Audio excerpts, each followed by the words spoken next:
समस्त को स्वागत समस्त को शुभेच्छा समस्त को नमस्कार।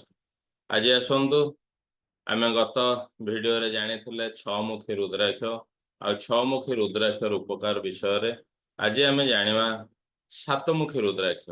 सातमुखी रुद्राक्ष धारण करने द्वारा आमको कौन कौन बेनिफिट मिलता है बा सातमुखी रुद्राक्ष कौन कौन उपकार दे थाए ए विषय रे आज आसतु आम जानिबा।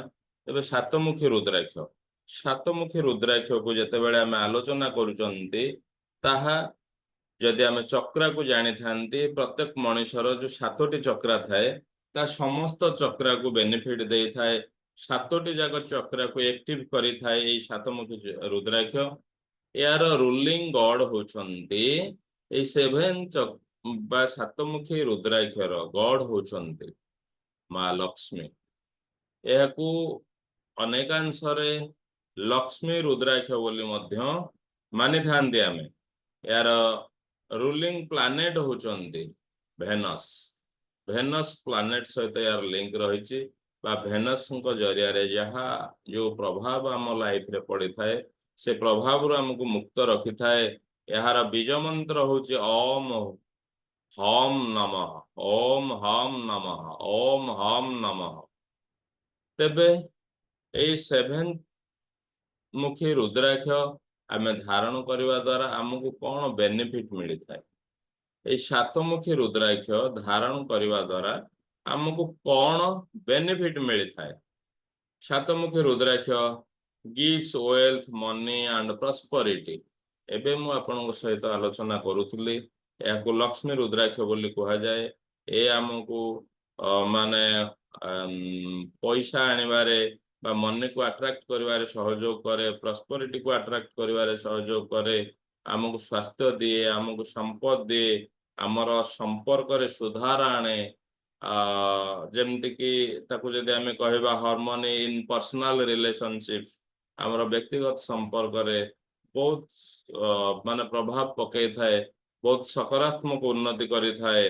आमर डिस्प्यूट जदि थिबो किछि संपर्क मानक संगारे आमर डिस्प्यूट थिबो आमे डिस्प्यूट को नै किछि पेन फील करूथबा ए सब कथारो हमको मुक्त करे थाए। आ विशेष भाव रे आम लाइफ को सुंदर भाव रे गढ़ी तोलिबारे सहायता करे सबुबले आमको मानसिक शांति प्रदान करे। ए सातमुखी रुद्राक्ष विशेष भाव रे ए सातमुखी रुद्राक्ष को आमे लक्ष्मी रुद्राक्ष बोली कहूचे। ए सातमुखी रुद्राक्ष जदि आमे धारण करूचंती माँ लक्ष्मी आशीर्वाद सबुबले रहिबो। मनी को अट्रैक्ट करबा पई एहा एक प्रमुख रुद्राक्ष। एठी मु कहि रखे जदि आमे दशमुखी रुद्राक्ष भी जेतेबेले आलोचना करबा भी आमे जानि परिबा ए जो सातमुखी आ दशमुखी रुद्राक्ष को जदि आमे कॉम्बो करके पिंदुचंती तेबे आमर माने कौन मनी को अट्रैक्ट करिवार सुजोग मिलवा सहित जदि किछि डेप्थ अछि हम लाइफ रे से सब डेप्थ क्लियर करिया पई दशमुखी रुद्राक्ष सहायता करिवो।